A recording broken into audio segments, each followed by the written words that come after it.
Welcome back to the Ruby Tuesday. We're talking about Enola Holmes 2. Let's jump in. Now a detective for hire, Enola Holmes takes on her first official case to find a missing girl as the sparks of a dangerous conspiracy ignite, a mystery that requires the help of friends and Sherlock himself to unravel. So Millie Bobby Brown is back as Enola Holmes, as is Henry Cavill as Sherlock. Okay, so I'm going to moan a little bit about the movie, but that's not to say I didn't enjoy the film. So don't come in here going, watching the first few seconds of this review, it's like, oh, he's just moody because it's not for him. There's a female detective and Sherlock is not the main protagonist. No. I did enjoy this, but I felt the first Enola Holmes made me just want to go and watch the Robert Downey Jr. films, and the second one has done the same. Unfortunately, the second film tries to add too much into it. There's a lot of themes and storylines in here. We have the Helena Bonham Carter story kind of in the surroundings of this detective story. The mother, she kind of dips in and out of the film once again, and she is, fighting for women's rights. And there's that story that's kind of threaded throughout this conspiracy and the storyline as well. We have the Henry Cavill storyline, who is obviously playing Sherlock, and he is growing as Sherlock, and he's realizing that he doesn't like to be alone, and he's growing. He's turning into a real big boy. And so we get his smarts, which is great to see on screen. There is also a story of his growth. And then we have Enola Holmes herself, and she wants to prove to everyone that she is as smart as her brother. She doesn't want to be in her brother's shadow, so she wants to prove, and she's got some growing to do. So there's nice character progression.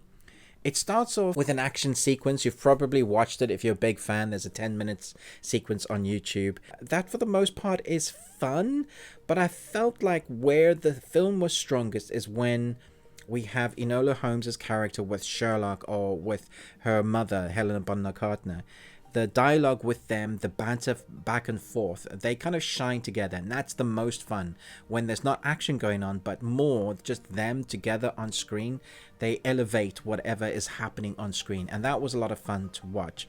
When Enola is by herself, unfortunately, they've more than doubled down on breaking the fourth wall. So she's talking to you, the viewer, a lot more than Deadpool does, more than the She-Hulk does, and yeah, that's interesting. And then there's another kind of the villain arch story that is the surrounding of the mystery that they put in that I thought was one step too far because they don't give it enough due. It's just like a tease of where the possibility of another story could go if we get a number 3.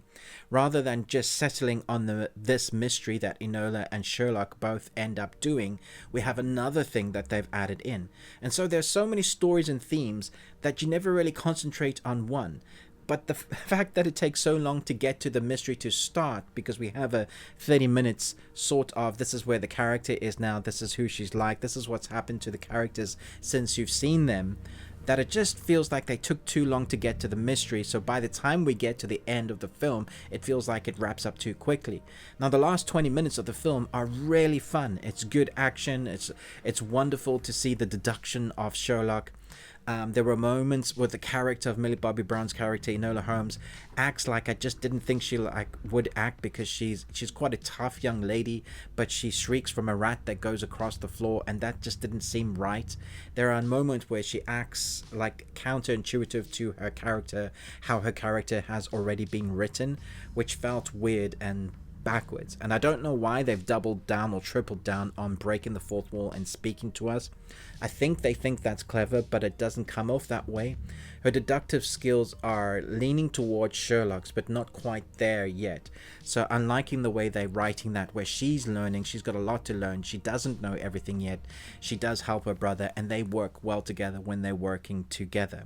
But I'm hoping we do get a third, and then they'll just kind of hit all those marks, because this film does hit a lot of the right marks, but it also, for everything it gets right, it feels like it gets wrong.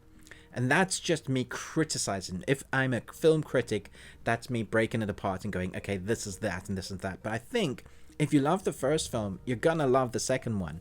And I think people will enjoy the second one more because it doesn't have to establish everything that's gone on in the first one. So they can kind of just get back into the adventure and the escapism of it. I do think all the woke crowd are going to come out in their droves, especially because of a certain character. If they can't handle that, then if you don't like changes of certain characters from male to female, and also being another color, and you think that a certain character has to be a certain person, like, you know, your bonds or your characters that you think are written a certain way without me doing spoilers, then you're not gonna like where this film takes a certain character at all. So there will definitely be those that come out in droves and go, nah, nah, nah, nah, nah. That wasn't an issue for me. I think you can do what you like. Creatively, it's fun to see what they're doing with the story. And when Henry Cavill and Millie Bobby Brown are on screen together, I think that's when it's strongest, as well as Helena Bonham Carter. I think that's where the film shines. So I'm going to give it 3.5 Nicolas Cage. You got one. It's still a good film, even though it still has all those issues. And I told you at the beginning I was going to moan about it. I still had fun with it. And I still think it's better than the first one. So let me know your thoughts down below once you watch this. Thanks so much for watching this review. Got a cornucopia of other new reviews this week and last week. We're dropping loads and got some special content coming for you this weekend and for the next 10 days. Thanks so much for watching, but most of all, until next time, remember, live long and Tuesday.